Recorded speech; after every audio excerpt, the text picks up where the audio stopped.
ต่อไปเป็นกันมัดสีนะครับจบจากกันกุมารต้นกุมารปลายก็เป็นกันมัดสีต่อเนื่องนะครับสีมาคอยเธอละเอาเงาลังวงดาหากกระเซาเกือบลงหงป่าทั้งสลามองบุตรสีมาลาระหว่างทางกระจัดจอยคอยสาลาเลี้ยวจากกันมาแล้วมาแล้วเนี่ยเดินลงมาเจ้าแก้มป่ากันหาเอ้ยชาลีเนี่ยมาหอดเราเดินลูกหลาไปใส่ไปตามากไม่เมเมื่อนี้เมหักได้หลายสิ่งหลายอย่างมาฝากมาต่อมาขึ้นไปทุนพระเวทเจ้าบัดซี่เบาเจ้าตาลูกเขาตายจุกน้ำหรือเข้าป่าไปทางไหนพี่ปล่อยฟองใส่ใจบ่ลังเลสันพ่ออายน้องเมื่อครั้งสิหาแล้วจังโง่มาขอถามพี่บอกมาสิสะด้วยดีเดี๋ยวนี้ขอคำคอยบ่จากงานว่าเที่ยวหาแนมพรนาพี่หาโอ้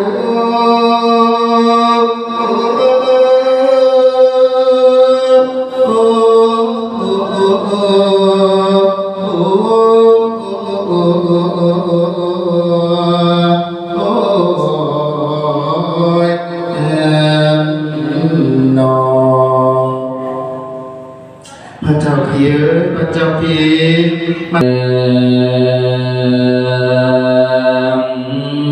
นาพระเวรเยยคำสะเอ่ยนางมาสีนาคำสินดีวารายอเยยดอกขันแควแนวมาสีเสื่อมนาเพลโยกานาปาเพิ่มยามาบอกกามาไปสิไปรับรู้ว่าดูได้ตลอดวันนะพระเวทตาจังสังก็พอว่าวันนี้ใหญ่ทั้งสิเผยว่าจีบอกมาสิว่าพักแล้วเดี๋ยวผู้หญิงใจน้อยพอความหิวลาอ่อนยานักตายเสือก้อนโอกาสหมอจังสีแจ้งว่าแทงทางป่าชอบมี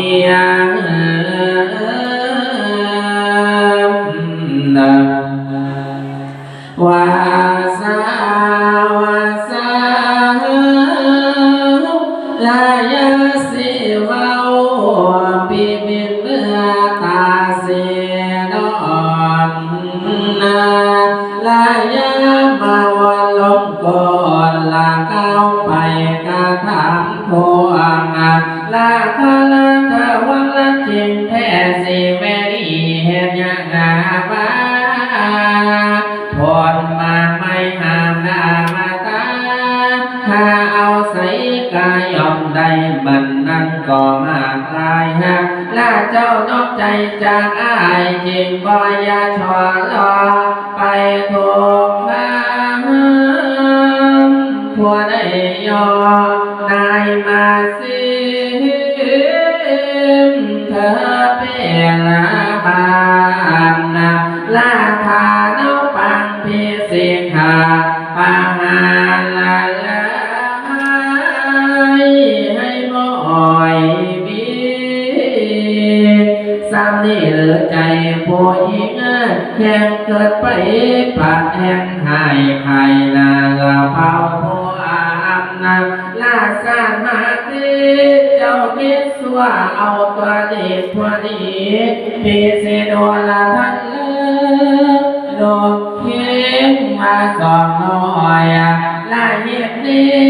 ไปประเดี๋ยวมวยดาบสิฟันข้อขามันบังอาจบ่หวงแล้วยังมาแก้มเส้นน้ำตาวาสาวาสาวลาเมื่อเห็นเพียงตาหน้ากะวันวามาเป็นเสียงหักอาศัยกินน้ำมีเมื่อจนละทอนให้นักละพ่อไอ้คนละพ่อยากให้สงสารเด้อเมียตัวบ่ลาไปนาสู้จนมาคำนักกาบมาหาลมน้อยสำอ้อยเองน้ำตาสิเอ้ยโอ้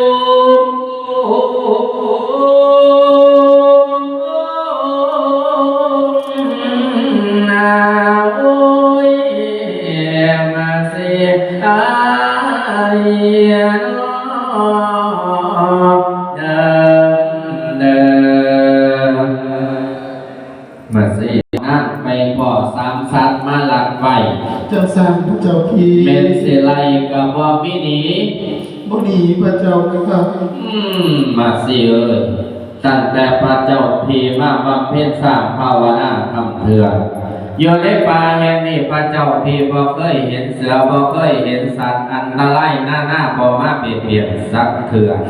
เจ้านอกใจจากอ้ายจริงบ่อย่าฉอหลอก